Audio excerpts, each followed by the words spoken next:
Vivo confirmed that the Vivo X300 series will launch on October 13th in China. The brand has released official images to confirm the design and color options of the Vivo X300 and X300 Pro. And now Vivo X300 Pro hands-on first look leaks. Vivo X300 Pro will be offered in Wilderness Brown, Simple White, Free Blue and Pure Black. The X300 Pro features a slim 7.99mm profile and a 6.78-inch flat display with a metal frame designed for a sharper edge feel. The X300 series will be the first to debut MediaTek's new Dimensity 9500 chip. It will also feature the Blueprint V3 Plus imaging chip, Origin OS 6. It will also pack dual UFS 4.1 storage. Both X300 and X300 Pro support the Zeiss 2.35x telephoto extender, the same accessory first introduced on the X200 Ultra. X300 Pro carries a Sony LYT-828 main sensor offering 50 megapixels paired with a 50MP ultra-wide and 85mm 200 megapixel Zeiss APO telephoto.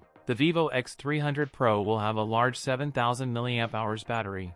That's it for today's video. If you enjoyed it, don't forget to like, comment, and subscribe for more content. Thanks for watching, and I'll see you in the next one.